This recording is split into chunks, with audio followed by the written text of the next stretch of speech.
Back to Jimmy. Nancy Pelosi literally tweeted. So here she is with the errand boy of the billionaire class, fake tough guy Lawrence O'Donnell. Boy, I would like to meet that guy in a dark alley someday. What, he would fucking crumble like a cracker. He is such a fake tough guy. He is such a bitch to the billionaire class. Maybe I should start over because I think I swore the first 30 seconds. Yeah. I thought it was 15 was the rule. Was that it? Are you a brawler, Jimmy? Do you Irish pugilism and all that? I talk a tough game. I used to like to get in, but ever since my spine collapsed, I haven't been in a fight. I haven't gotten a scrap. I talk big, but I would take on this guy, this guy, this guy. Come on. He won't even stand up to Nancy Pelosi's garb. Okay, so let's start over. So Nancy Pelosi actually tweeted this out. This video, because she thinks it's smart, and she's got her errand boy of the billionaire class sitting right next to her, nodding along. Watch this.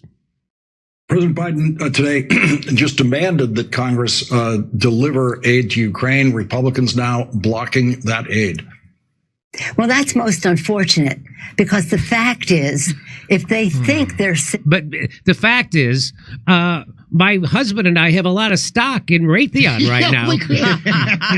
And they really are hungry for our missiles. And anyway, I can't have enough money, even though I'm about to die. Wait, can you see what right there? It says, coming up, Cassidy Hutchinson. As soon as this watchable. God. What a great day of programming on MSNBC. Wow. Talk about a get. Why can't they get more people to watch? I don't understand. More people watch this show than watch Lawrence O'Donnell, that's for sure. Okay. Oh, absolutely. Here we go. And we're being throttled, and he's not. Giving money, they're not. The Ukrainians have been champions fighting for their democracy and for democracy writ large. Okay, they're a bunch of Nazis who outlawed their opposition political parties, closed down all the news agencies, and started throwing the religious leaders in prison. That is not a democracy in Ukraine. Ukraine is a bunch of Nazis who outlawed their political opposition and shut down the adversarial press. That is the opposite of a democracy. So she's just a liar. And so, you want to say something? Yeah, but don't you remember of all of our many wars that we had when we shut down all elections during the entire war? During the entire war. To save democracy. Okay, here we go. She's got more stupid shit to say. If they were ever to lose, which is unthinkable, and we must make sure it doesn't happen, but if they were ever to lose... No, it's unthinkable. The war is over. Everyone already knows they lost. They did lose. Ukraine was never going to beat Russia in this war, no matter how many billions of dollars you sent them. They lost this war, and now they have to do a peace settlement, and guess who gets to set the terms? Vladimir Putin and Russia get to set those terms. The war is over. The last person to know it is Nancy Pelosi and that cuck interviewing her right now on MSNBC. Do you know what I just realized he is while she was talking to him like a kindergartner? It's like he's Grover. It's like you're watching Sesame Street and she's explaining this to Grover. Yes. And he's Grover. And Look at him. Can you imagine how expensive it would be to fight Putin in other countries? Yeah, it's just something that is unaffordable. London by the spring. He's just going to barrel right through Europe. He's on the Putin's on the march. This again, the people who are on the march, the people who are is the United States and NATO. They're aggressors. We're now occupying a third of Syria, and we just built 2 military bases in Syria. And which part of Syria do you think that is? The part with the schools? No, the part with the oil. That's the part of Syria we're occupying, meaning the United States and NATO is occupying another foreign country. That's super illegal, and we're doing it. And they're pretending that, and that's a half world away.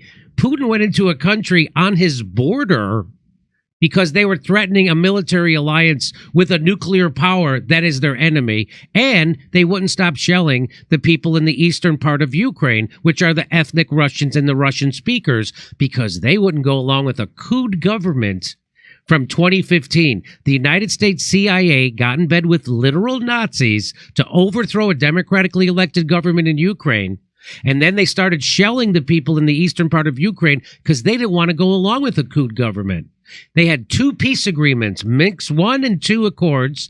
Guess who broke those peace agreements? Was it the people in the Donbass? Was it Putin? No, it was the Nazis and Ukraine government that broke that. And so this is just up is down, black is white. This is 1984 right here. And you got a puppet to power, an enemy of the people, Lawrence O'Donnell. Lawrence O'Donnell is your enemy. He is not your friend, and he's not there to give you the news. Lawrence O'Donnell is there to lie to you on behalf of the billionaire class that is bankrupting this country and siphoning the treasury money over to the military-industrial complex in a money-funneling organization operation called the Ukraine War. That's who Lawrence O'Donnell is, and he's the fakest tough guy there is in the world. Here we go. Of democracy. But if you're just counting dollars, if you're just doing a green eye shade on it, it's a false claim to say that you're going to save money. There is transparency, there is accountability, there is... And I'm pissing on your leg and I'm telling you it's raining. There is transparency. There's accountability. Everybody knows. That's what she just said. There's transparency in the money we're sending to Ukraine. A third of those weapons don't ever make it to Ukraine. Everybody knows that. Didn't they shoot down a demand that there would be transparency? Yes. No, that's letting Putin win. They try with Putin if you want to know. They try to have a bill. You're right, Kurt. They try to have a bill in Congress that said that they would have transparency and accountability for the. They would track the money, and they voted it down. They said no, we can't. How could that help? That would help Putin. Hey, here you go. Hold on. Now, there is values-based, as well as the dollars, the values-based courage of the Ukrainian people. I hope that this is just a few of them. Many of them are very, very supportive of supporting Ukraine and the democracy there. At least that's what we see in the House. We have over 300 votes there. Mitch McConnell has been a champion for Ukraine in the Senate. I hope that he's not dragged in. Wouldn't it be weird, or wouldn't it be a nice turn if Mitch McConnell and those 300 people in Congress were a champion for America? Wouldn't that be really something? They were fighting to send you $113 billion right now. Well, writ large, it helps America. Writ large. Writ large. We have to defend it writ large. Writ large. So that means it somehow helps us. By those who don't share that view. But the fact is, they have to share the view that democracy must be saved. Look at this idiot. And that the Ukrainians are a model to the country. And in fact, they have demonstrated, frankly, that they would be good members of NATO because they have fought with our weapons. She's doing this with her hand because she's jagging off America as she says it. She keeps doing this, and that's her. Unconsciously, she knows she's jerking you off doing this. Okay. Look at Lawrence O'Donnell's favorite. And then, do you have ice cream? Do you have an ice cream chest? With our skills, with our training, all the rest, and they've staved off the biggest army in Europe. For now, almost going on 2 years. They have not staved them 21 months. And God bless them for their courage. God bless Zelensky for the model that he is to the world. And let's hope that this is just something for domestic consumption, that they want to hold people accountable, and that's fine. But let's get the job done, and let's do it soon, and let's do it before Christmas. Wow. And let's do it. And there's Lawrence O'Donnell. Yeah. That makes sense. You see the puppet body bouncing. I'm inspired. I just want to show them this. After receiving over $113 billion in U.S. taxpayer dollars, Ukraine has retaken the yellow areas on this map. Whoa. That's what $113 billion got you, everybody. Wow, Jimmy, they passed the stavings on to us. All he needs another 60 trillion. You know how much Russia spends on their military? Well, before this war, they were spending $60 billion a year on their military. And this is how much $113 billion got you back of that territory. And by the way, they're not giving this back. Yeah. Russia's not giving this back. So nothing would have got us more than that. That's right. And by us, I mean not me. So here's what I said about it, and then I'll throw it. I said most now acknowledge that the Ukraine war is completely lost. Only the biggest criminals don't acknowledge that, and these are two of the biggest criminals. Here, full-time criminal Nancy Pelosi lies that the war is somehow not lost in order to get billions more to the money laundering program known as the Ukraine war. It's not a war. It's a criminal money laundering program, and Pelosi is one of the biggest criminals who still want to continue to fleece the U.S. Treasury in service of the military-industrial complex. These people are the actual enemies of the American people, not Putin, not China, not Iran, not Syria, not Libya, not Afghanistan. It's our own politicians who are happy to bankrupt America for wars of choice provoked by NATO. Americans need an actual revolution where we jail these politicians and break up the corporate media that lies and propagandizes the American people to support these criminal enterprises. And that's what I really think. And you know what she said back to that? That's that was her rat-like nature coming out.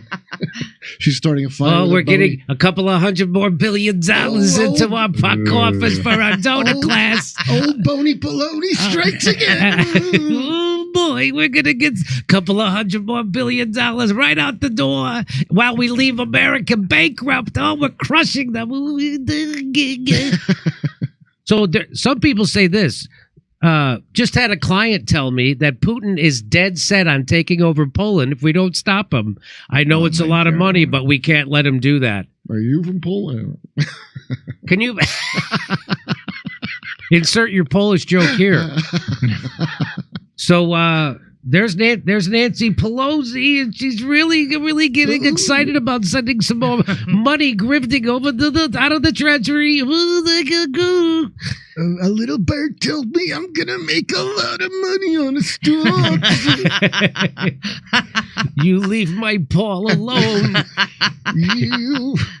Let me bring in the fellows from Dissidence. Do you have anything to say about Nancy Pelosi's garbage and Lawrence O'Donnell sitting there sucking her cock?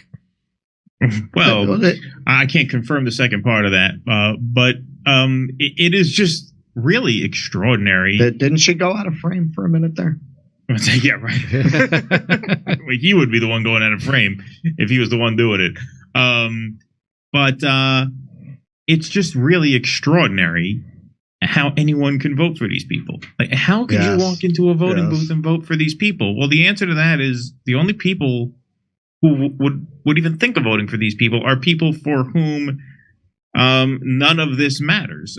People who are not affected by any of this, who feel like they are completely removed from the consequences of just one disastrous decision after the next. I mean, what struck me about that interview is how sunny she was, how happy she was, as if Ukraine is winning and they're going to win, just like our economy, pardon me, is actually in great shape and people are doing well. And the only people who think that they're not doing well are wrong, because they actually are, right? It's just this dead enders. It's Orwell. It's up is down. It's a Nigerian scam. Right.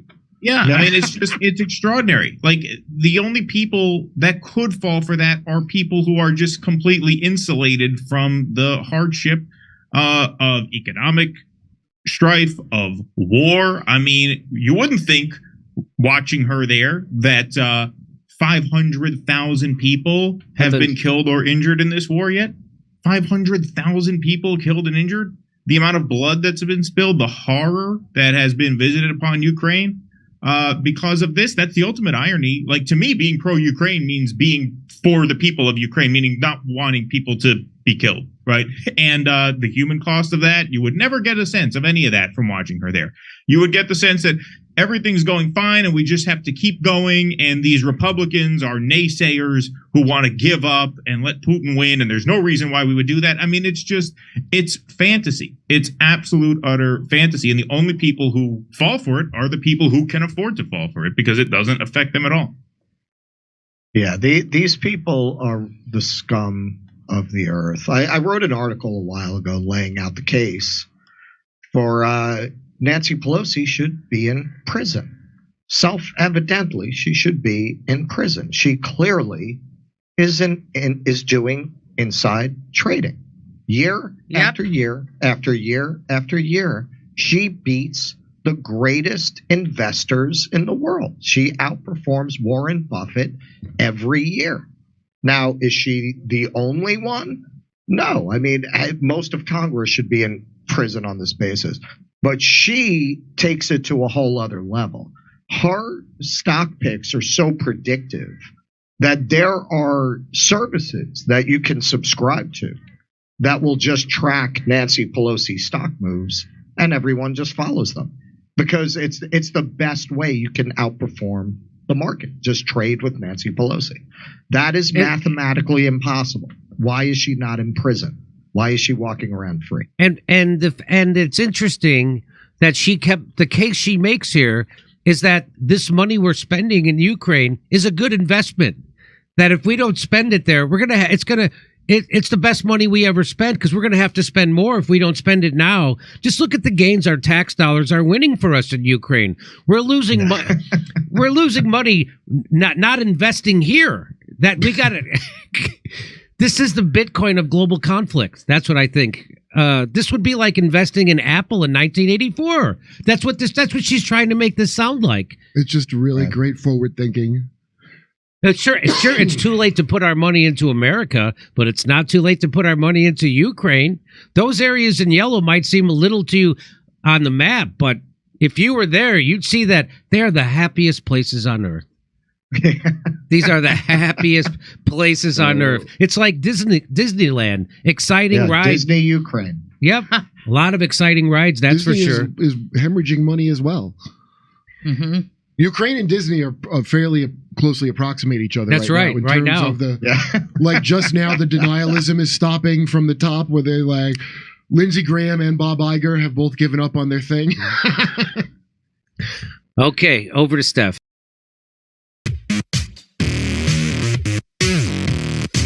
Anybody heard of Pine Gap, Australia? There's this huge listening post out in the middle of, almost exact center of Australia, that's designed to listen to all the communications coming from all the satellites because it's got a good view of a lot of the southern-facing satellites. So that's Pine Gap, and they write about it down in the Australian papers about how this is our link to the spy sky. It basically just enables this thing that it's called Echelon, that a lot of people heard about. Carnivore, is the email version of that, and it brings us back to our friends, the NSA, and. This is a great one. I picked this up off the EFF site. They got a lot of great images there, and it's just kind of funny. We're going to be talking about, anybody heard of room 641A? Whoa! We're going to be talking about that in a minute. But so it's interesting because the EFF has done a lot of research on the NSA and what their civil liberties are. And they've even developed these maps that, and it's funny, they even call it the octopus, the NSA surveillance octopus, and where all these data transmitters. And look right up here, up in the corner there.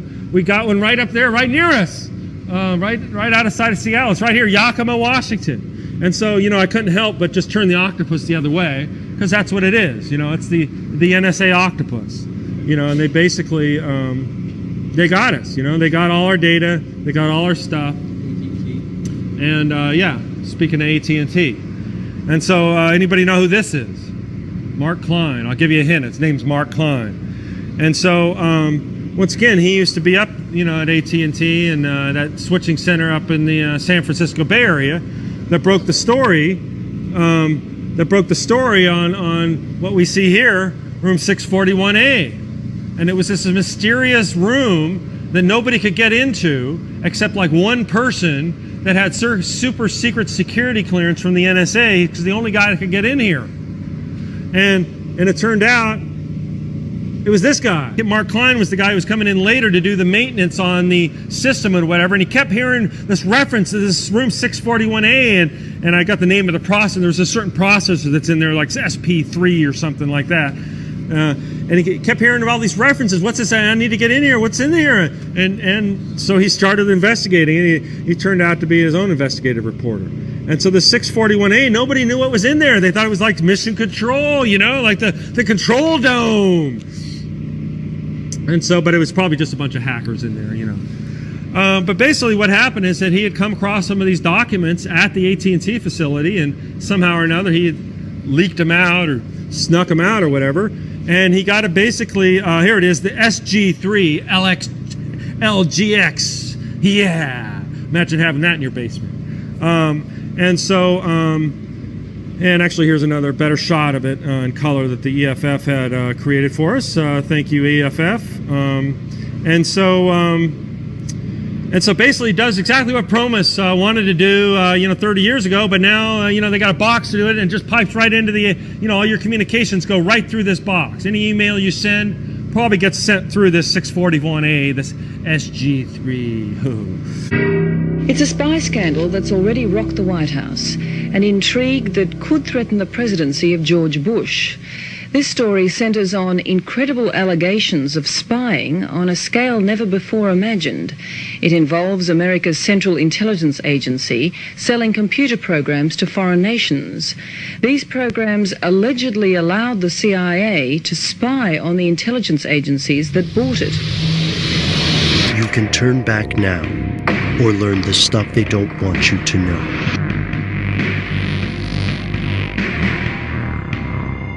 Here are the facts.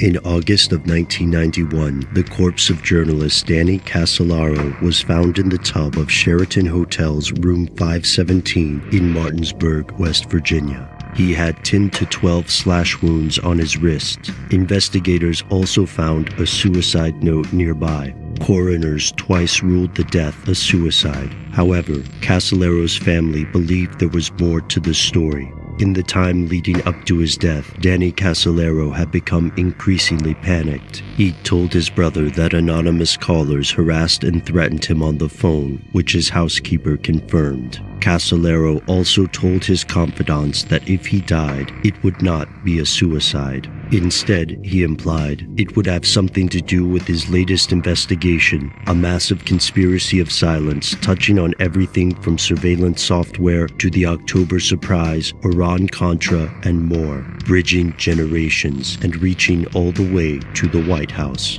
Danny Casolaro called this conspiracy the Octopus. Here's where it gets crazy. Today, most people have not heard of Danny Casolaro. What was he working on? What happened to him on the night of his death?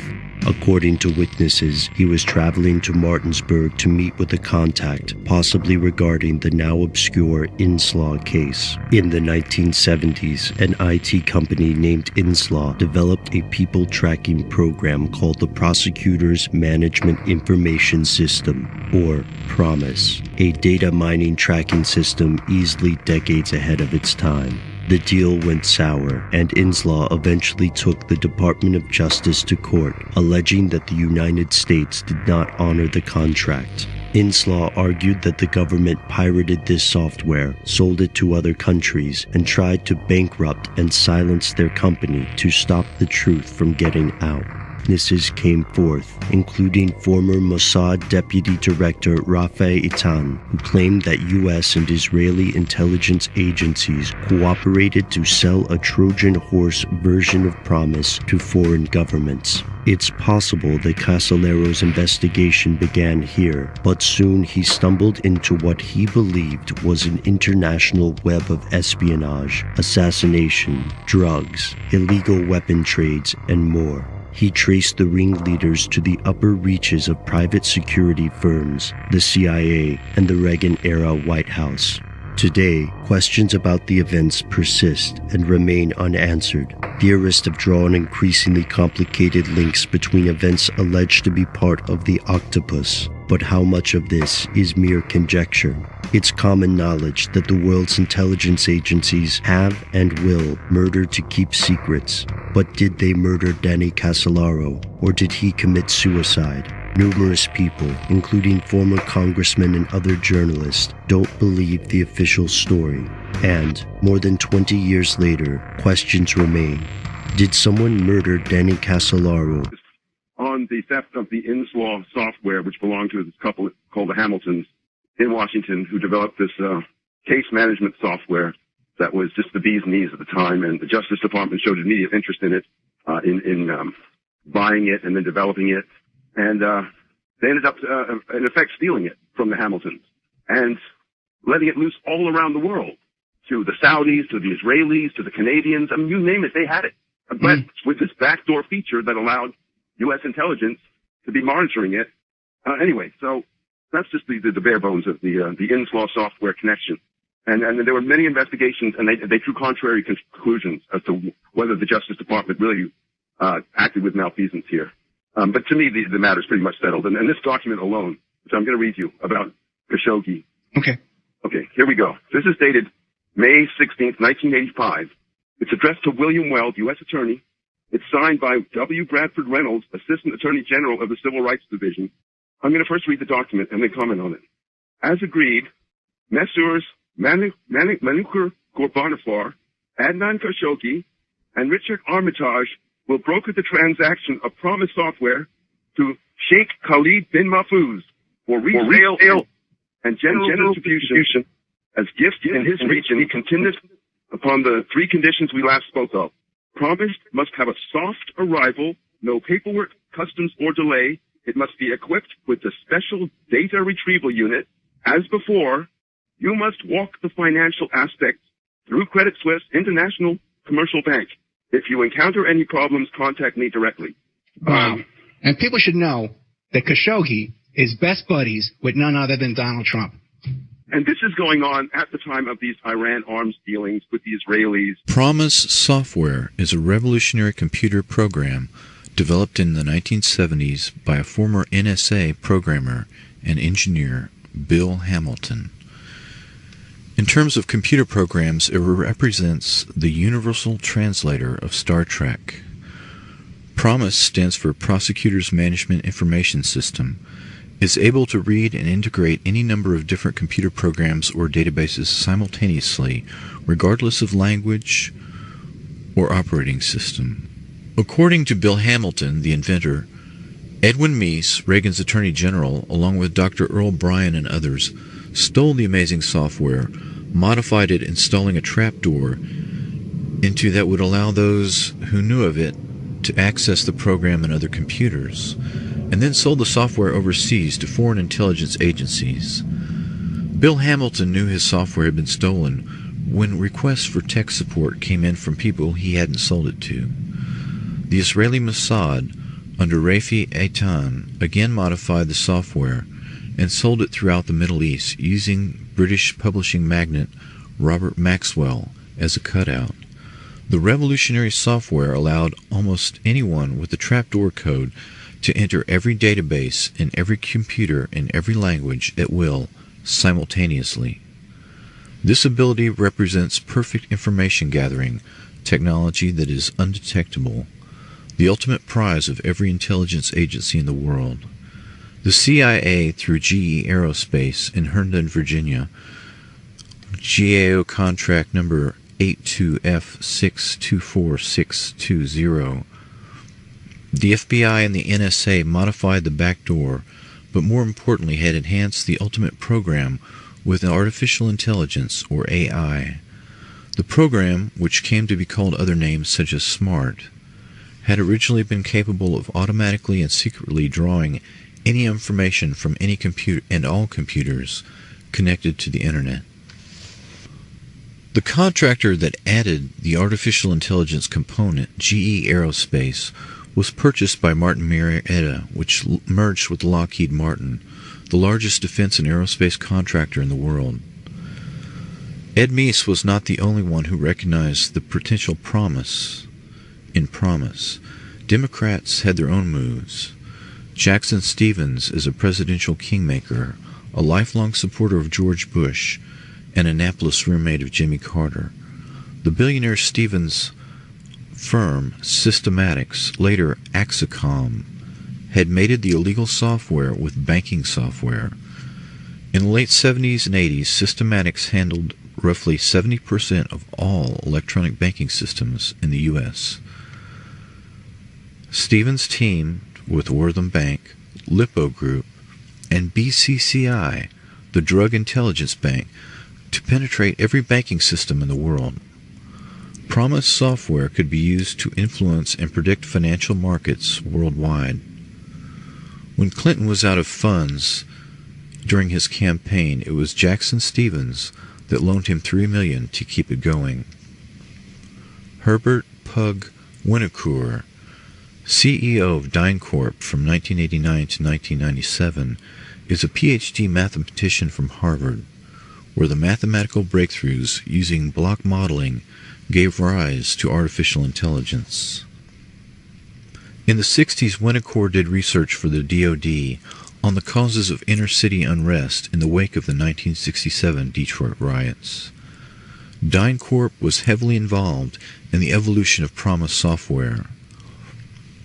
Winnocour is a member of the board of the Harvard Endowment, which is not a benevolent university fund, but an aggressive predatory investor with $19 billion in assets invested in a hub-subsidized housing, high-tech defense operations, and George W. Bush's failing oil company, Harken Energy. The Harvard Endowment saw its holdings skyrocket in the last decade, making 33% in 1999. That was the same year HUD announced a manual adjustment to reconcile a $59 billion accounting shortfall between its accounts and the U.S. Treasury account. Geomatics is a company at the heart of the Canadian space program and associated with Lockheed Martin. Geomatics uses remote sensing from space to locate natural resources such as oil, precious minerals, and other commodities. In the commodities market of the world, this kind of perfect information is the ultimate tool to predicting and controlling markets.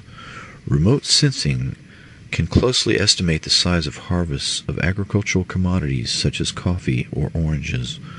Perfect information on the size of the orange harvest translates potentially to millions of dollars in the U.S. commodity markets alone. Exploration for oil and gas can be very expensive, but advances in imaging technology, GPS global positioning systems, and remote sensing technologies have advanced light years over the last few decades. This situation is custom-made for enhanced Promise software with backdoor technology. What better way to map and inventory the world's resources but by making each nation pay for it? Promise software makes it possible to compile a worldwide database on every marketable natural resource. Artificial intelligence enhanced Promise-based programs would be the perfect setup to make billions of dollars in profits by manipulating the futures trade in, for example, a rare metal like tungsten, or exploiting a sudden surge in the price of gold and platinum. The Royal Canadian Mounted Police, RCMP, were sold Promise software to use in their intelligence gathering operations, and began to suspect that their copies may have been altered, and possibly all of their files were transparent and had been so for some time. The RCMP had been given their version of Promise by the Canadian Security and Intelligence Services, CSIS, which was created with the assistance and direction of the CIA. RCMP investigators stated that they and the CSIS had a rivalry similar to the one between the CIA and FBI, and questioned whether any intelligence agency created by the CIA could be completely loyal to its native country. They further stated that they knew that the NSA had compromised their communications equipment. The Canadians put out a report that friendly nations were stealing sensitive technology, particularly related to aerospace, biotechnology, chemicals, communications, information technology, mining and metallurgy, nuclear energy, oil and gas, and the environment. The doctored versions of Promise software were acquired from both Robert Maxwell and Dr. Earl Bryan. Bryan is a medical doctor who founded Hadron and had been involved in shady dealings with firms connected with disease research, cytology, and biotechnology. Hadron is at the heart of the U.S. government operations involving biowarfare and vaccines. Ari Ben Menashe is Israel's top spy, who in reports was linked to Iran-Contra scandal and the October surprise. Promise Software is described in his book, Prophets of War. The inventor of Promise Software hired Army CID investigator Bill McCoy to investigate the theft, but the famed investigator, who had broken many of the Army's biggest cases, was found dead of a heart attack. Within 48 hours of his death, McCoy's body was cremated, and 2 days later all of his files, furniture, and personal belongings had been removed from his home. His home was then painted and sanitized. The Promise saga leads to more than a dozen deaths, many of which share the same pattern. Within 48 hours of death, the body is cremated, residences are sanitized, and all records disappear. From Rupert Murdoch. In the current market, a good friend of mine helped write a book with another friend of mine, Jim Keith, called The Octopus, The Secret Government and the Death of Danny Casolaro, which is what we're going to talk about here today. And so there's Ken and his little conspiracy zine called Steam Shovel Press. And so we basically, let's cut to that. Sure.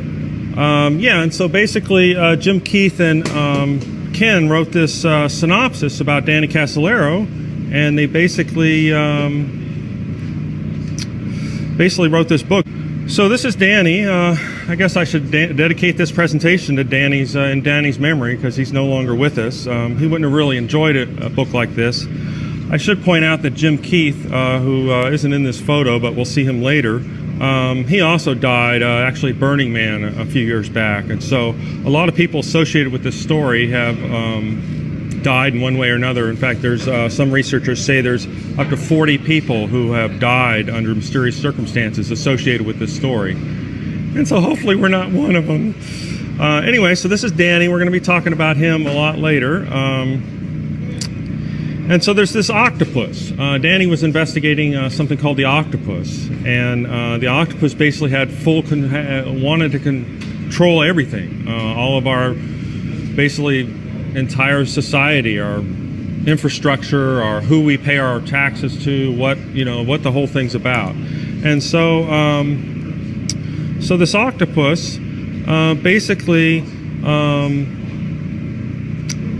came across this piece of software called Promise from A to Z, for an example, would go out and get everything to the least common denominator, go out and search everything at once, and then come back and sort it all out and figure out what all that stuff was, and then make information out of it. In today's age, that would be like Google or something. Any of this stuff that's out there now, we'll see as the presentation goes on, that a lot of the things that happen out here now, especially in terms of Trojans and viruses and things like that, are exactly what Promise was designed to do, because Promise was a data miner. And so we'll see here in a minute, and in fact, let me back up a slide, to this enterprise slide, because today we call it enterprise or the cloud or whatever.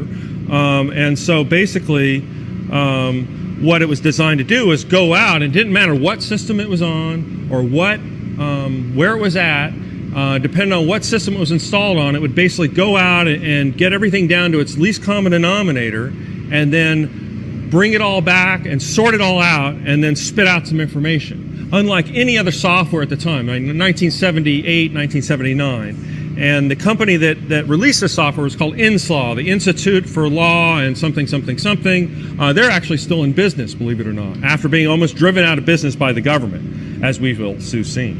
And so there's this Promise software, and here's an example of basically what it could look like, because it's out on the market today. And so this is basically an example of something that Promise might do, and it was the first software to let somebody figure out, like be able to sort by a defendant or attorney involved or whatever. They could sort by all these different things. It's like Excel is today, but today what they had needed mainframes to do before, of course, we can do on a MacBook Pro. But at the time, this was like revolutionary software. processing where we get everything down to that least common. We're used to that now, but back then that wasn't the case.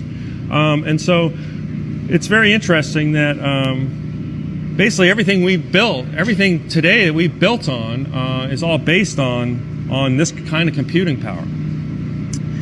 And so basically Promis wanted to get down to that root level, figure out all the data and try to make sense of it and then bring it all back. It's basically almost artificial intelligence at the time. And we'll soon see that they use this kind of software to basically develop almost all the technology that we're used to. Today, we know it as like the social network. In Crossing the Rubicon, I have one whole chapter on Promise, but Promise, which stands for Prosecutors Management Information System, PROMIS, which was its original name in the early 1980s, appears in I have 32 chapters in the book, and Promise appears in probably 11 of them. Now, what Cynthia was asking and what you were talking about, and to illustrate the case, there's another company that you and I are extremely familiar with called DynCorp. Oh, gosh, yes. Which has been very closely connected. I wrote a major expose on Promise in October of 2000 after the National Security Staff of the Royal Canadian Mounted Police came to ask me questions about how their Promise software got compromised. The story's on the From the Wilderness website. But DynCorp, aside from being everywhere and doing everything possibly dirty, DynCorp also operates the telephone systems for the United States House of Representatives and the United States Senate. The billing records are maintained by an Israeli company called Amdocs, which monitors every phone call called, every phone call placed, every bill, every time, the duration of every call, who made the call, etc., etc., etc. We know that DynCorp has Promise. And this is where I truly wish our dear friend and colleague Catherine Austin Fitts were here today, because I would speak this on her behalf, because she was my teacher on this. What we see is that all these government agencies, as a result of Promise and Promise progeny, Promise enhanced versions with artificial intelligence being in the hand of private corporations, has turned the entirety of the United States government into a franchise feeding trough for the benefit of private corporations. The government belongs to private corporations. When you consider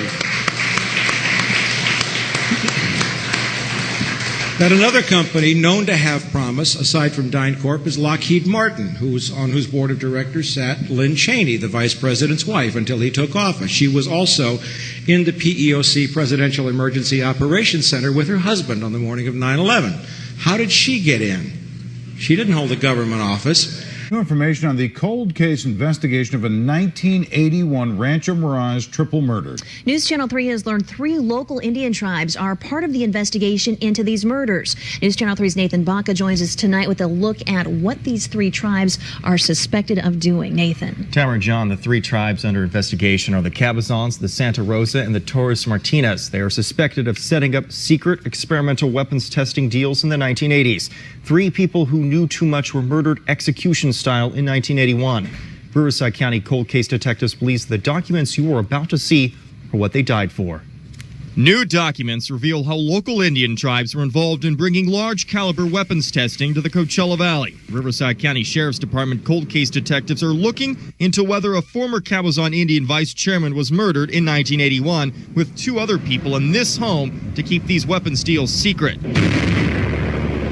An experimental electromagnetic weapon called a railgun was on the testing list. Documents show a 1980s business partnership between the Cabazon Band of Mission Indians and security contractor Wackenhut to form Cabazon Arms.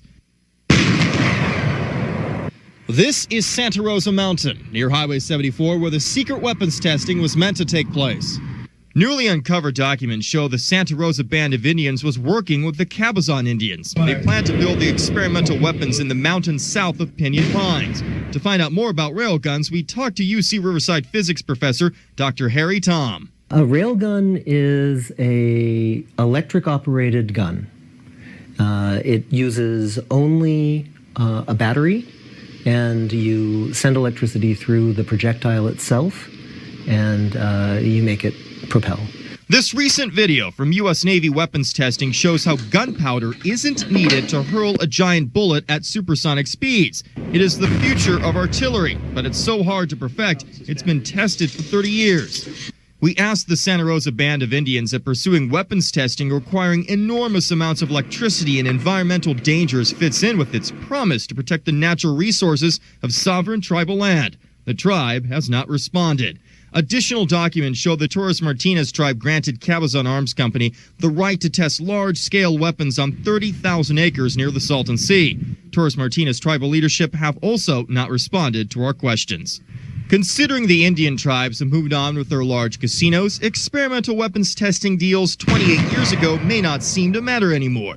But 3 people were murdered 28 years ago in Rancho Mirage. They left behind family members that search for their killers to this day.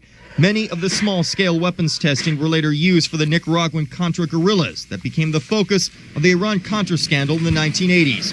Wackenhut Corporation withdrew from doing business locally for a while, but it is back, now winning the contract for jail security in Desert Hot Springs. Approval of professional services agreement with Wackenhut for jail security services for the police department. This is quite frankly right up Wackenhut's alley. All those in favor? Aye. Opposed? Motion carries 5-0. The crimes of decades past are being investigated once again by local detectives, looking into whether 3 people died to bury the secrets, now finally coming to light. Department of Justice officials were involved in a criminal conspiracy to force Inslaw, a small computer company, out of business. A top-secret government computer program comes back to haunt the U.S. Tonight, you'll see how that program is now being connected to multiple local murder cases. It's 11 o'clock, time for news. Now, from the Desert's news leader, KESQ News Channel 3 HD at 11. Hello, I'm Tamara DeMonte. And I'm John White. There are new developments tonight in a year-long News Channel 3 investigation. The Riverside County Sheriff's Department is looking into possible connections between a triple murder back in 1981 and a murder-suicide in 2005 that claimed 6 lives. It's a story you will only see right here on News Channel 3 at 11. The reporter, Nathan Baca. John Tammer, we have internal documents from the Cold Case Division of the Riverside County Sheriff's Department showing the depth of the investigation. We will not reveal the investigator's identity at this time since the documents show their lives may be in danger. Now we are learning the murders may be a cover-up for one of the federal government's most secret computer programs. Promise is the name of one of the government's most secret computer database programs. Computer programmer Michael Riconosciuto wrote in this affidavit that major modifications to the program were made here in Indio. On July 1st, 1981, Fred Alvarez, his girlfriend Patty Castro, and friend Ralph Boger were shot to death here on Bob Hope Drive in Rancho Mirage. There was a house here that has since been bulldozed. Nobody was ever arrested for the shooting. Family friends say Cabazon Band of Mission Indians Vice Chairman Fred Alvarez was going to blow the whistle on this. Documents from the early 1980s showing a business partnership between defense contractor Wackenhut Services and Cabazon manager John Philip Nichols to form Cabazon Arms. One of their alleged projects was the Promise computer program. Database and pattern recognition software was a new source of information and power in the early 1980s. It starts when the program's designers, Inslaw Corporation, accused the U.S. Justice Department of stealing the software for their own foreign policy purposes. This programmer testified he altered the program to create what's... In the distribution of this software were involved in covert operations, and they were involved in Nicaragua and Central America, and they were involved in operations in the Middle East. This U.S. Justice Department memo from 1985 shows the Promise software was being sold to Middle Eastern arms dealers and wanted no paperwork or customs inspections to interfere. Even unsolved mysteries got on the case when the last journalist to investigate this spy scandal was found dead in his hotel room. Danny Casallero's wrists were slashed in 1991. It was ruled a suicide, but his reporter notes disappeared, and the book on the conspiracy he was to title Indio was never finished. Congressional hearings were held in 1992. Describes the committee's investigation into serious allegations that high-level Department of Justice officials were involved in a criminal conspiracy to force Inslaw, a small computer company, out of business. The hearings ended inconclusively. The Promise software was allegedly altered on tribal land in India with a lack of federal oversight. And just like Microsoft Windows, the database program kept up with the times, upgraded several times over the years. But promise came back to haunt America in ways never imagined. A disturbing indication that Robert Hanssen, the FBI man accused of spying for the Russians in what officials said at the time of his arrest was a massive security breach, ended up helping Osama bin Laden. As correspondent Carl Cameron reports, Hanssen sold the Russians an extremely sensitive piece of U.S. technology, and the indications are that they, in turn, sold it to bin Laden's al-Qaeda terrorist network. From an office in India to foreign capitals all over the world, several murder investigations are connected to this spy scandal. Whether answers can still be found 27 years later remains in the hands of the Sheriff's Cold Case Squad. She was looking at P-Tech software to implement the next generation of risk management enterprise architecture software at JP Morgan, but became suspicious after she began her own investigation into the company. She uncovered information that indicated that P-Tech was running its software with access to the most sensitive parts of an organization's cyber infrastructure in the basement of the FAA on the morning of 9/11. Hours after the president and CEO walked out, federal agents went in, raiding this nondescript building in suburban Boston, looking for evidence that could tie the computer consulting firm P-Tech to international terrorism. P-Tech's CEO is Osama Ziadi. This is him, 3 years ago in Saudi Arabia. He's pictured with a man named Yassin al-Qadi, a Saudi named by President Bush as a financial backer of Osama bin Laden. Yassin al-Qadi fits in this category of wealthy Saudi businessmen who believe in and finance radical Islamic extremist groups worldwide. In an investigation done by CBS station WBZ-TV, 3 sources say al-Qadi is the chief financial backer of P-Tech. Then there's P-Tech board member Yaqub Mirza. He's an officer for a string of Islamic charities which have been a concern to the U.S. government. This becomes all the more alarming when you learn exactly what it is P-Tech does. The company works in enterprise architecture, the blueprinting of an entire computer network. Computer consultant Indira Singh says such a company could gain full access to a client's data. That could be rather dangerous. It could be devastatingly dangerous. Especially when you examine the roster of P-Tech's clients. The company's webpage lists the FBI, the IRS, NATO, the Air Force, the Naval Air Command, the Departments of Energy and Education, the Postal Service, the U.S. House of Representatives. Other sources say P-Tech has done business with the Department of Defense, the Secret Service, even the White House.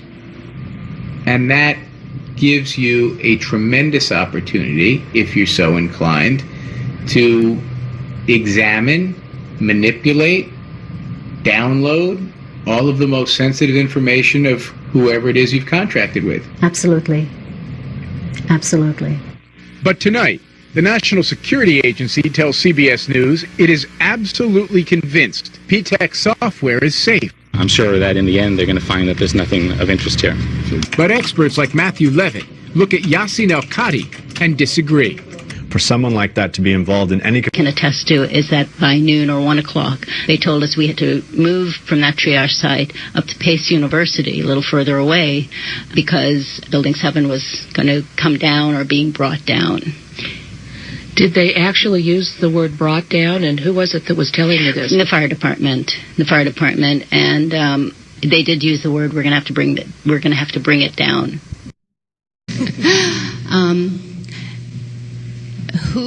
Who's really behind P-Tech is the question. Correct.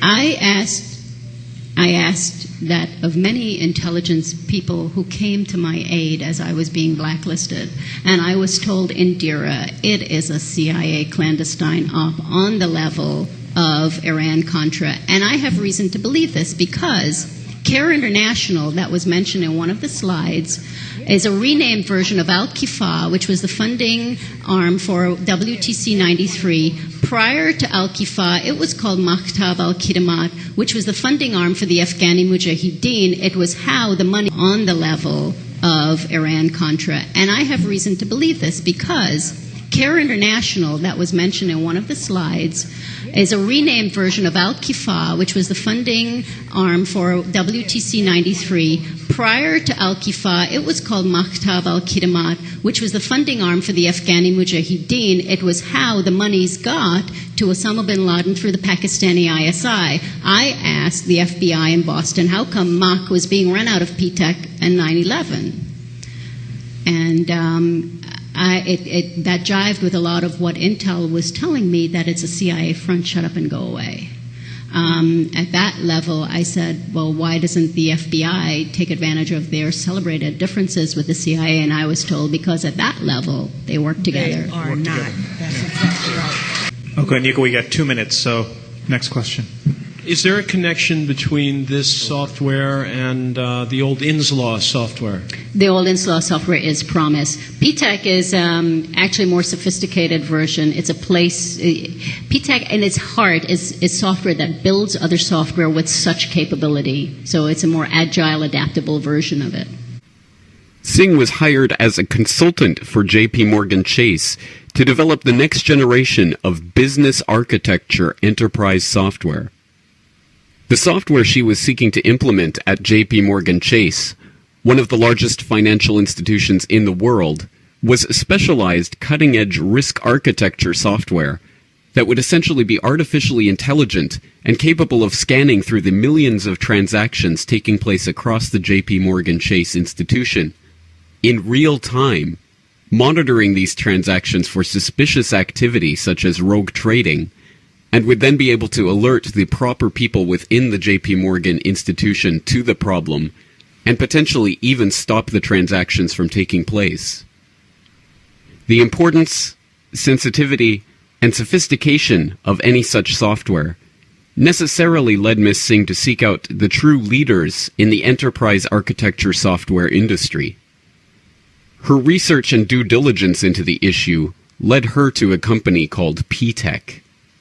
As the senior risk management consultant for one of the largest financial institutions in the world, Ms. Singh knew to trust credible, proven sources of third-party software.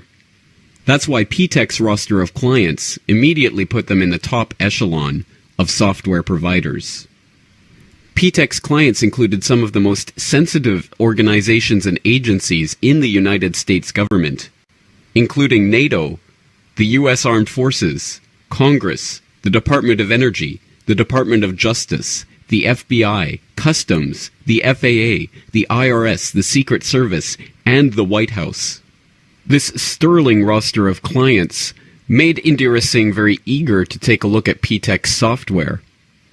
However, when the PTEC representatives arrived at the JP Morgan Chase offices to display and present their software, Ms. Singh knew there was something wrong right away.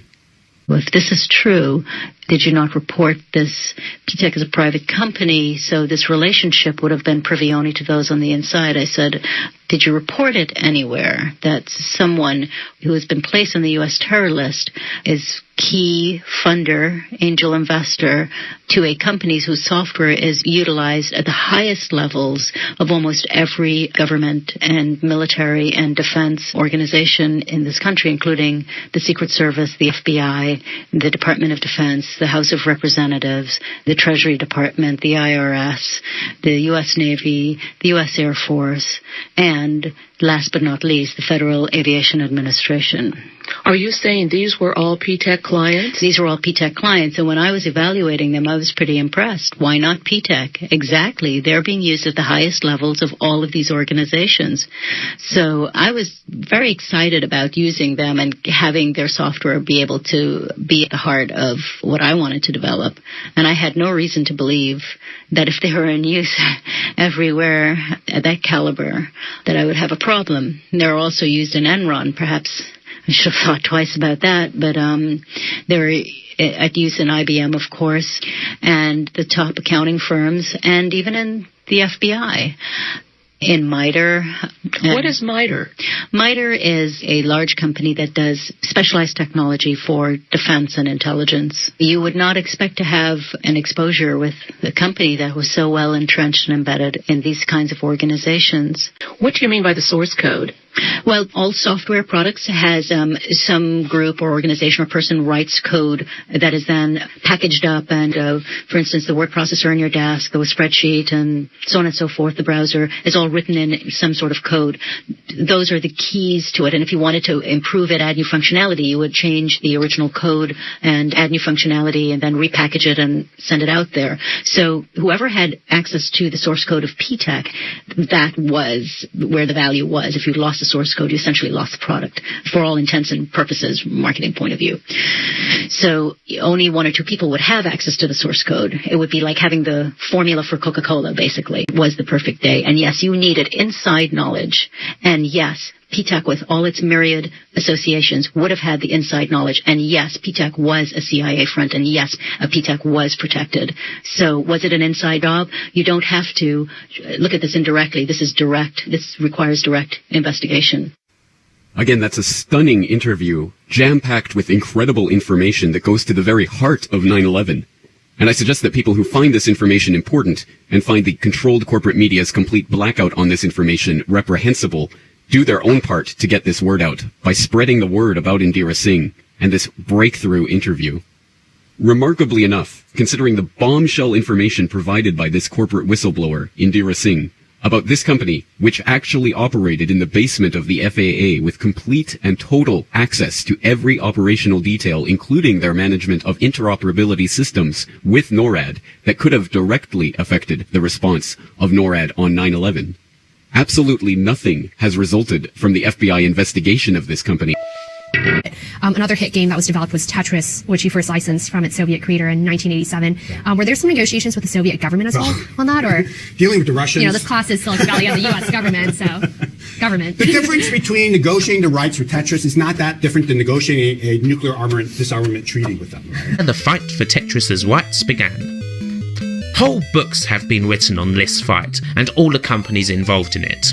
The only thing that's ever really certain about this, one of the first times an Eastern product had hit pay dirt in the West, is that Pajitnov himself didn't see a single cent of Tetris's profit until well after the fall of the wall. Microsoft were one of the most vocal companies when it came to securing the rights to Pajitnov's game, in spite of the overtures of Nintendo, who wanted Tetris as one of the launch titles for their new handheld system, the Game Boy.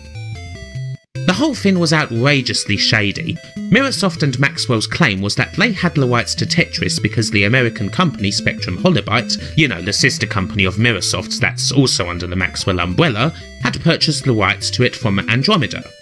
But where did Andromeda get the rights from? Did they even have the right to sell the rights to Tetris?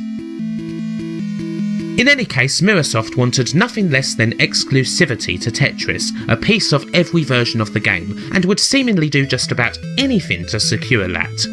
It was even reported that Robert Maxwell himself had stepped in to help broker the deal through his connections.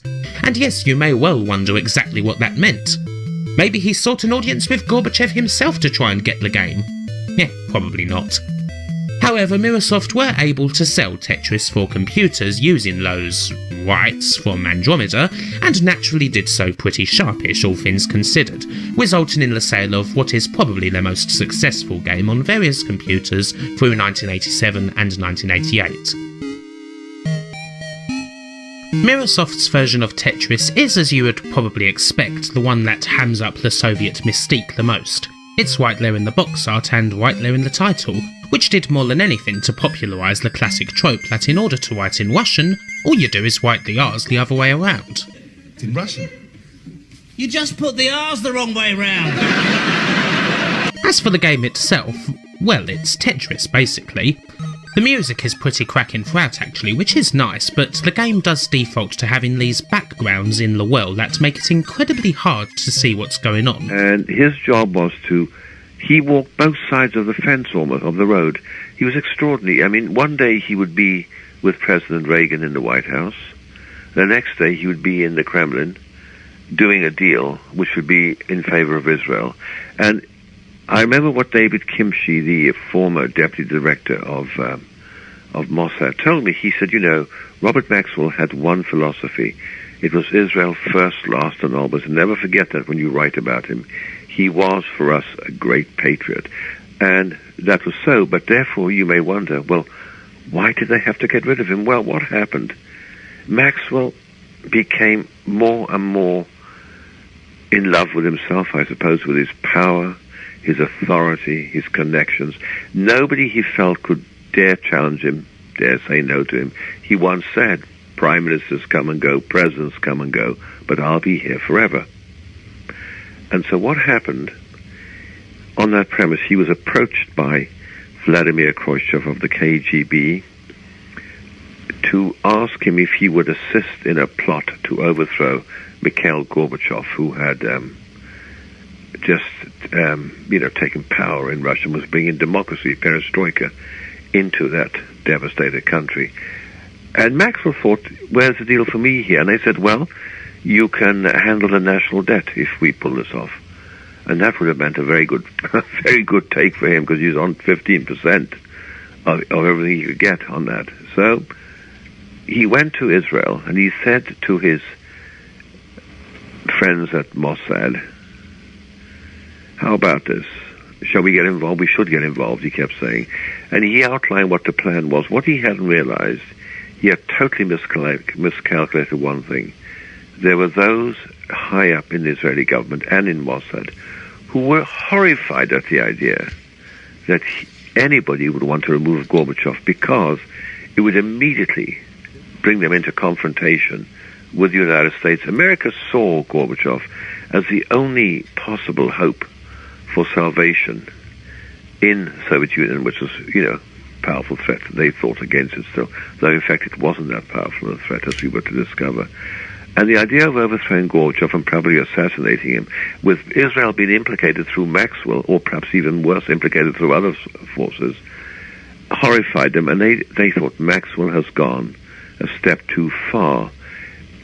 At the same time, he was running out of banks.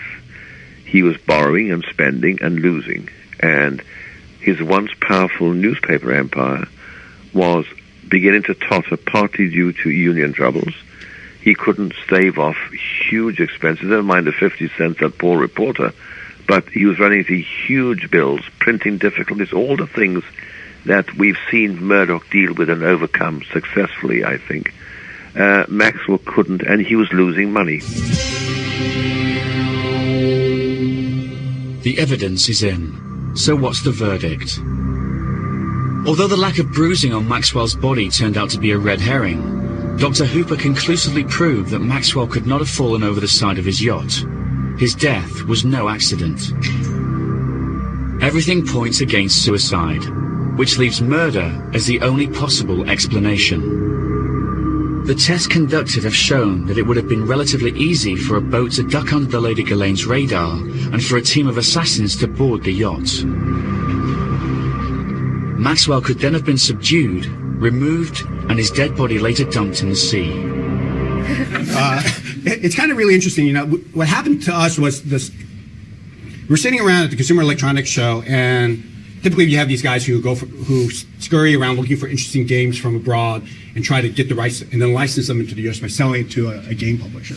And so they showed us this game, and it was Tetris, and I loved it. I said, this is great.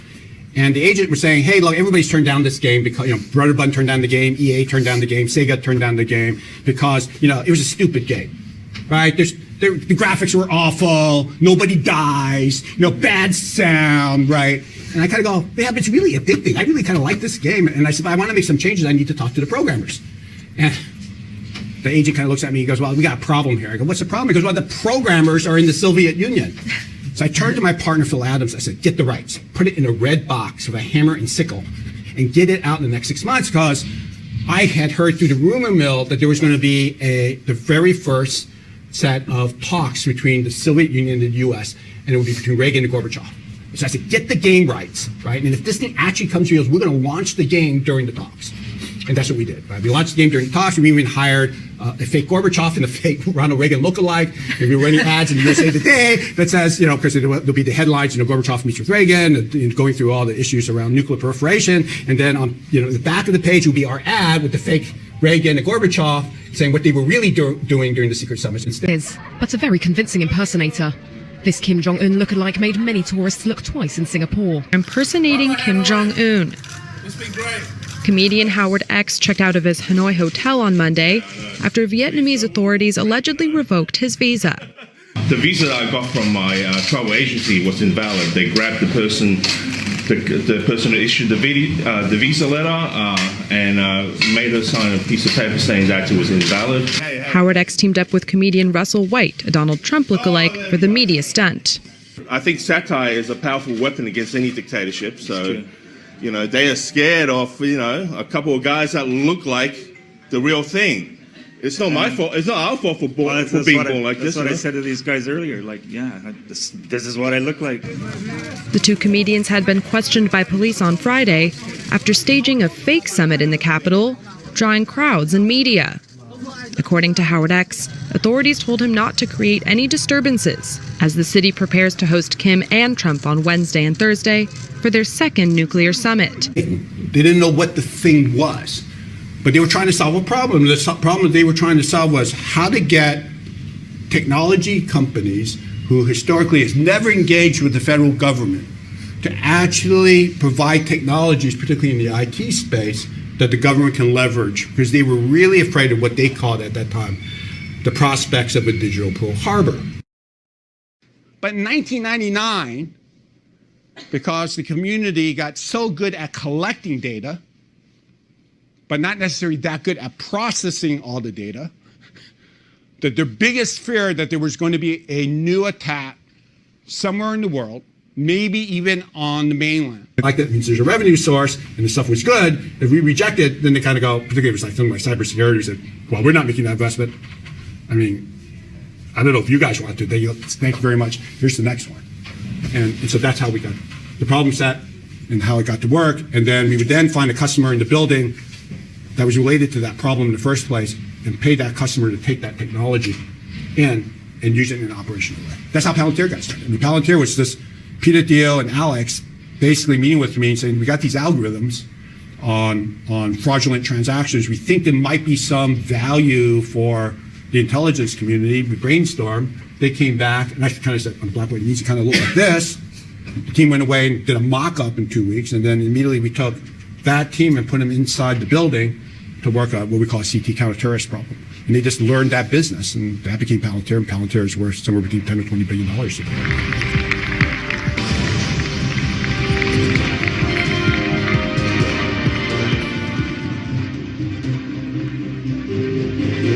I am Leila. I work as a content developer.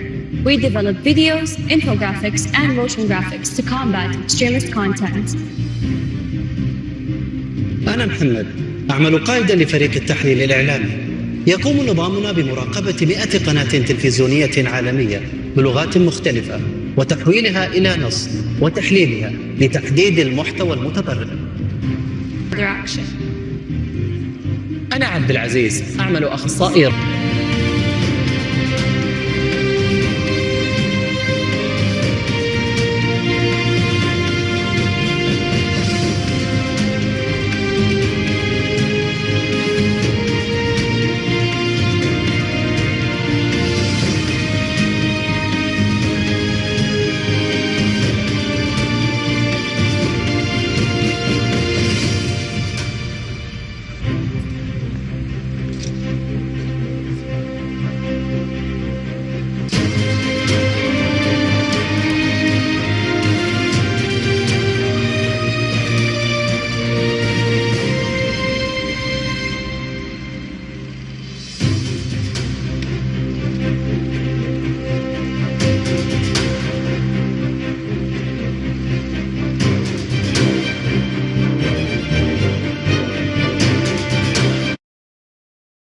But the key is, you've got this network of sensors around the world, and then I, sitting at the NSA in Hawaii, come in the morning, I type in my search. I look for, let's say I want to read John Key's email.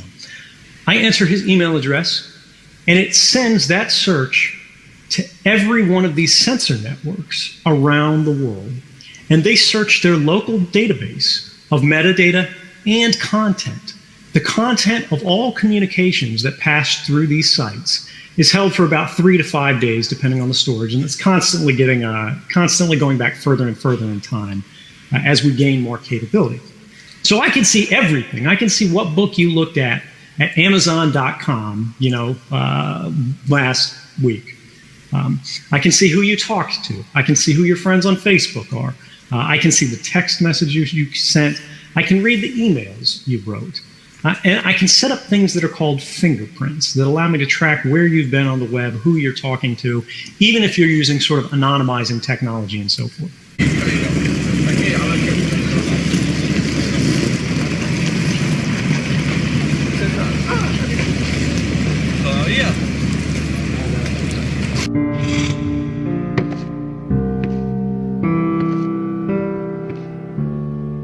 Introducing the Huawei Ascend D-Quad.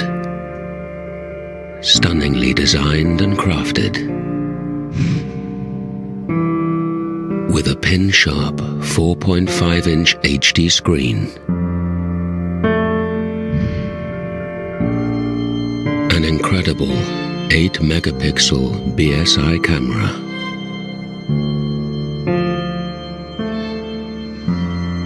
Breathtaking Dolby Surround audio.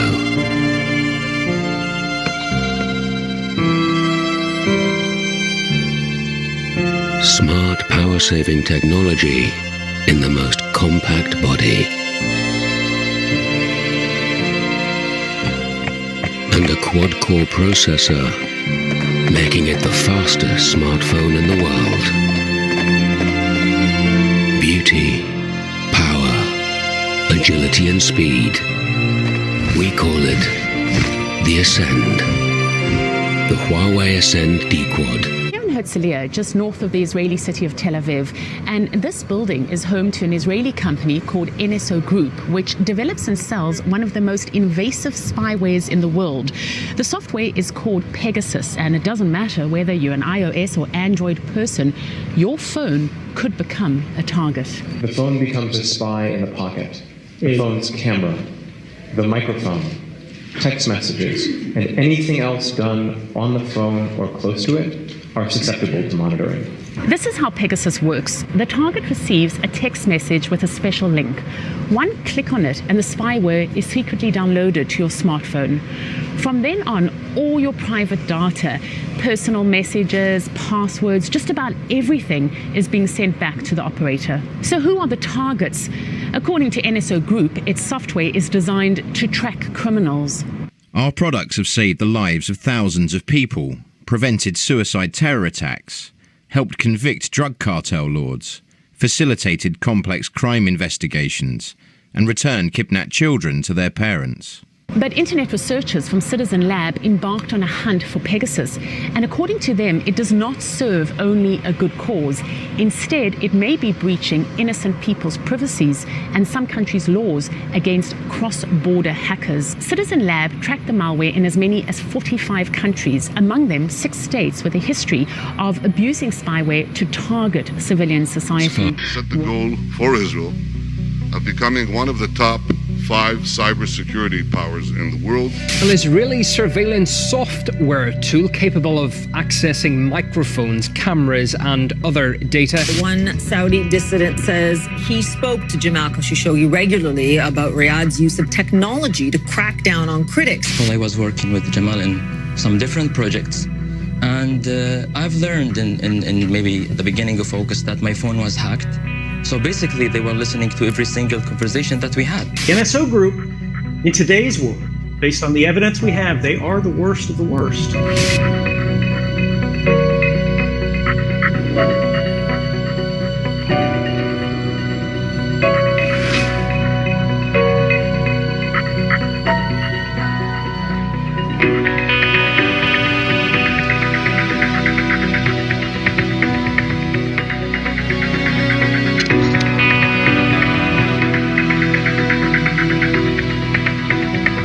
They send you a time-sensitive text message, and it's got a link in it. It's something that you have that human impulse. You see it, you go, oh goodness, I need to check that. Everything in the entire history of your phone, you can immediately copy. everything that happens on your phone from that day forward. Every place you go, everyone you call, everything you read, every photo you take, every audio note that's been on that, or actually because they can turn the microphone on remotely, they can turn the camera on remotely even when you haven't already taken a picture.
Click of a button, you can bring down nations to their knees. If you made a phone call today or sent an email to a friend, there's a good chance that what you said or wrote was captured and screened by the country's largest intelligence agency. The top-secret global surveillance network is called Echelon, and it's run by the National Security Agency and 4 English-speaking allies, Canada, Great Britain, Australia, and New Zealand. The mission is to eavesdrop on enemies of the state, foreign countries, terrorist groups, and drug cartels. But in the process, Echelon's computers capture virtually every electronic conversation around the world. And as we first reported last February, a lot of people have begun to question just how that information is being used. We can't see them, but the air around us is filled with invisible electronic signals, everything from cell phone conversations to fax transmissions to ATM transfers. What most people don't realize is that virtually every signal radiated across the electromagnetic spectrum is being collected and analyzed. How much of the world is covered by them? The entire world, the whole planet, covers everything. Echelon covers everything that's radiated worldwide at any given instant. Every square inch is covered. Every square inch is covered.